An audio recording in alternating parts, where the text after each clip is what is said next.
হলো একটা ভালো ফেস ওয়াশ ক্যারাবি ফোমিং ফেসিয়াল ক্লিনজার। ক্যারাবি, বুঝতে পারছি, ক্যারাবি ফোমিং ফেসিয়াল ক্লিনজার। আচ্ছা ভাই রে ভাই, আই তো ভুলে গেছি এটা বলে কিনলেই এতদিন তো আই যেটা ইউজ করছি আই তো এটার নাম জানতাম সেরাবি, অন্ধে এটা ক্যারাবি। কি কয় এটা মানে কোম্পানির নাম বদলি আমাদের বাংলাদেশি আম্বানি খ্যাত সেলিব্রিটি বিথি আফা পুরা কোম্পানিটা কিনে ফেলছে। কারণ এটা কিন্তু একটা ভালো একটা ব্র্যান্ড, ইন্টারন্যাশনাল। এই ব্র্যান্ডটাকে আফা কিনে ফেলছে, এখন এটাকে আফার মন মতো একটা নাম দিয়ে দিচ্ছে ক্যারাবি। না, ফকিরের হাতে যদি আপনি একটা সোনার বাটি দেন না, সেই ফকির ওই বাটিতে করে ভিক্ষা করতেই যাবে। সোনার যে কি মূল্য সেটা ফকির বুঝবে না।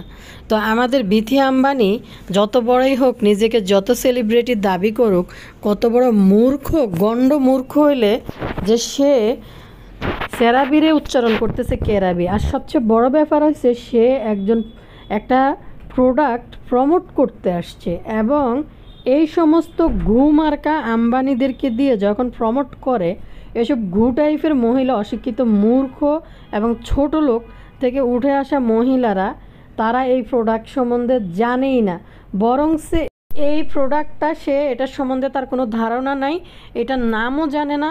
বরং সে যার থেকে সে এই প্রোডাক্টটা নিচে রিভিউ করার জন্য, তার থেকে যেই সেলার কিন্তু যখন একটা পণ্য বিক্রি করে, তখন তারা কি করে, গায়ের মধ্যে যে রেট লেখা আছে এই রেটেই কিন্তু তাদের ম্যাক্সিমাম প্রাইস কিন্তু নিতে হয়। তখন তারা সেলাররা কি করে, এই সমস্ত ঘুমার্কা মহিলাদেরকে দিয়ে যখন এই প্রতিষ্ঠানের কোনো প্রোডাক্ট প্রমোট করে, তখন তারা কি করে, এই প্রোডাক্টগুলার এই ঘুমার্কা মহিলাদেরকে প্রমোশনের জন্য 30-40 মানে প্রোডাক্ট বেঁধে, এবং ওই সেলার কতটা পয়সাওয়ালা বা তার কতটা আগ্রহ তাকে দিয়ে প্রমোট করানোর জন্য, তো মোটা অঙ্কের একটা টাকা এই নে 2-1 মিনিটের একটা রিলস ভিডিওর জন্য। তো যেখানে সে প্রোডাক্টের দামে জানে না এবং এটার নামে উচ্চারণ করতে পারতেছে না, সেইখানে সে পাবলিককে কীভাবে এটা সম্বন্ধে ধারণা দেয় যে প্রোডাক্টের নামে জানে না। এই আমাদের ফারহানা বিথি আম্বানি ফেসবুকে এসে সে একটা পোস্ট করছে যে মানুষ তো ভুল হতেই পারে, তাই বলে এত বড় ভুল কোনো কথাতে বলতে গেলে সবাই যে সব কিছু জানতে হবে এবং সবাই যে সব কিছু জানে এমন কোনো কথা নেই। সবাই যে একবার সুন্দর ভাষায় গুছিয়ে কথা বলতে জানে এমন কোনো কথা নেই। তাই বলে এরকম একটা ব্র্যান্ডেড জিনিস প্রমোট করতে এসে যে প্রমোট করতে আসার পর, যেখানে এত ভালো বিশ্বমানের একটা ব্র্যান্ড যেটার নাম সেরাবি, এটাকে সে প্রমোট করছে ক্যারাবি। কি ভালো না মন্দ এটা সম্বন্ধে তার কোনো আইডিয়াই নাই, এবং এই প্রোডাক্টটা আসলে কি, এটাতে কি কাজ করে, এই প্রোডাক্টটা সে কখনো ব্যবহার করে নাই জীবনে, যার জন্য সে সেরাবির জায়গার মধ্যে ক্যারাবি বলে সে পাবলিকের কাছে উপস্থাপন করতেছে। যা উচ্চারণের অবস্থা এই মহিলার, সেদিন দেখলাম কি জানি বলতেছে, শ্রদ্ধা কাপুর ইন্ডিয়ান সিনেমার নায়িকা, তো তাকে বলতেছে, তার নাম বলতেছে সে এখন বাংলাদেশি শ্রদ্ধা কাপুর সেজে আসছে। কয়দিন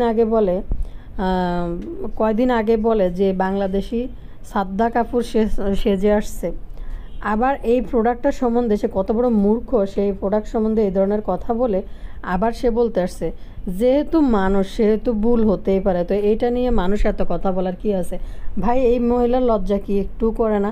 যেখানে সে একটা প্রোডাক্ট সম্বন্ধে জানেই না, তাইলে কি মনে করেন আপনারা এই সমস্ত ঘুমার্কা মহিলাদেরকে যদি কোনো সেলার বলে যে আমার গুয়ের একটা প্রমোট করে দেন, তাহলে গু মুখে মেখে সে প্রমোট করে দিবে গুয়ের জায়গায় অন্য কোনো নাম দিয়ে। একটা ভালো ব্র্যান্ড, এবং এটা আসলে ভালো একটা ব্র্যান্ড, একদম ইন্টারন্যাশনাল একটা ব্র্যান্ড, কিন্তু এই ঘুমার্কা মহিলা এটারে কি বানাই দিল ক্যারাবি। ভাই চিন্তা করেন, যে নামে জানে না, যেই একটা প্রোডাক্টের নামে জানে না, সে কিভাবে সে আসে এরকম একটা প্রোডাক্টের রিভিউ দিতে, যে এটা কোনোদিন ইউজ করে না, এটার সম্বন্ধে কোনো ধারণা নাই। আরেকটা বিষয় আপনারা দেখেন, এই সেলারগুলো যখন এই ঘুমার্কা মহিলাদেরকে দিয়ে প্রমোট করায়, এই মহিলা নিজেকে সেলিব্রিটি দাবি করে, যখন প্রমোট করায় তখন এই মহিলাকে মোটা অঙ্কের একটা টাকা দেয়, 30,000-40,000 মতো একটা টাকা দেয়। তো এদিকে কি হয়, আমরা যারা সাধারণ ক্রেতা আছি তারা যখন একটা পণ্য কিনতে যায় তখন কিন্তু এই মহিলাদেরকে, এই যে গুমার্কা মহিলাদেরকে যে টাকা দিয়ে প্রমোট করে, এই টাকাটা কিন্তু সাধারণ ক্রেতার হাত থেকে যায়, পকেট থেকে যায়। একে যে টাকাটা যেই টাকাটা একে দেয়, এর কারণে পণ্যের দাম কিন্তু বাড়ায় দেয়। গাড়ি নিয়ে একটা কেলেঙ্কারি করলো, কাহিনী করে আবার বলে যে মানুষ কেন এমন করতেছে, চুপ যান। কয়দিন আগে স্বামী নিয়ে একটা কাহিনী করলো, আবার বলে চুপ যান। তারা নিজেদেরকে সেলিব্রিটি দাবি করে। ভাই, এদের অবদান কি সেলিব্রিটি হওয়ার? টিকটকে মুখ মিলাইয়া, লিপ মিলাইয়া গানের সাথে, তারপরে এগুলো কইরা মানুষ সেলিব্রিটি হয়ে যায়। সবচেয়ে অবাক হই যে সবাই সব কিছু জানবে, এটা কিন্তু ঠিক না। আর আমাদের দেশের যারা প্রমোট করে, যারা রিভিউ করে কোনো একটা প্রোডাক্ট নিয়ে, এরা রিভিউ দিলে লক্ষ লক্ষ মানুষ জাফাই পড়ে কেনার জন্য। এখন এই যে প্রোডাক্টটা, এটা একটা আসলেই একটা ব্র্যান্ডের একটা প্রোডাক্ট। এই মহিলা, গুমার্কা মহিলা যখন এটাকে রিভিউ দিছে এইভাবে, কিন্তু এই প্রোডাক্টটার যে এত জনপ্রিয়তা, সেটা কোন জায়গায় নামায় আনছে। তবে একটা জিনিস হয়েছে, ওই ক্যারাবি কিন্তু ভাইরাল হয়ে গেছে নামটা, মানুষ হাসাহাসি করার জন্য একটা জায়গা পাইছে। একটা জিনিস কি, শুধু মুখের কাছে ক্যামেরা ধরে টিকটক, তারপর ফেসবুক, ইউটিউবের রিলস মুখ মিলাইয়া ছেড়ে দেওয়া আর একটা পণ্যের রিভিউ করা, দুইটা জিনিস এক না। আর সবচেয়ে বড় কথা হয়েছে, সবাই সব কিছু জানবে এমন কোনো কথা নাই, কিন্তু আজকাল সব কিছু কিন্তু হাতের নাগালে। যে একটা মহিলা একটা প্রোডাক্ট নিয়ে কথা বলতে আসছে, তার অবশ্যই এটা সম্বন্ধে ভালো করে গুগল করে জেনে নেওয়া উচিত ছিল।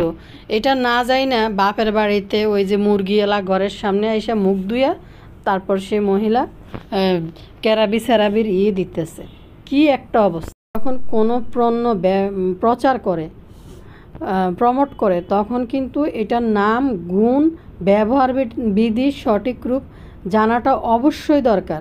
সে এটা কখনো ব্যবহার করে নেই, এটা সম্বন্ধে তার কোনো ধারণাই নেই, তাই এর জন্য সে এই ধরনের কথাবার্তা বলতে আসছে মানুষের কাছে। আবার বলে চুপ যান। মানুষ তো ভুল হইতেই পারে। আরে ভাই, ভুল কোন জায়গায় হয়? তুমি কোনো একটা কথা বলতেছো, ওইখানে তোমার প্রনাউন্সিয়েশন হয়তো ভুল হয়েছে, এটা কোনো বিষয় না, হইতে পারে।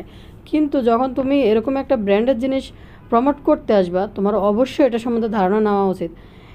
এমনভাবে সে মুখ ধুয়ে দেখাইতেছে অন্ধকারের মধ্যে, এটা দিয়ে মুখ ধুইলে মুখ এরকম বিদ্যুতের মতো চমকাই উঠবে যেভাবে। এই যে ফারহানা বিথি আম্বানি এমন ভঙ্গি বাচনে কথা বলতেছে যে মনে হইতেছে তিনি রূপ সৌন্দর্যের বিষয়ে বিশেষ এক পণ্ডিত ব্যক্তি। মানে এমন একটা অবস্থা হয়ে গেছে তার। চেহারা নিয়ে সে ফেসবুক, ইউটিউবে আসছে, টিকটকে আসছে, কিন্তু আসলে সে তার চেহারার মতো এত মাসুম কোনো মানুষ না। ভাই, শাশুড়িরে পর্যন্ত হাত ধুইয়া খাইয়া বসে রয়েছে এই মহিলা। তারপর এখন আবার শ্বশুরের দ্বিতীয় বউকে অ্যাকসেপ্ট করে কি সুন্দর করে সে জন্মদিন পালন করে। তার শ্বশুর বাবা জন্মদিনের কিছুদিন আগে তার গোল্ডের জিনিস হারাই গেছে, এটা নিয়ে একটা ভিডিও দিচ্ছে। সেও দুর্দান্ত একটা চালাক মহিলা, যেন শ্বশুরের কাছ থেকে স্বর্ণ হাতায় নেয়।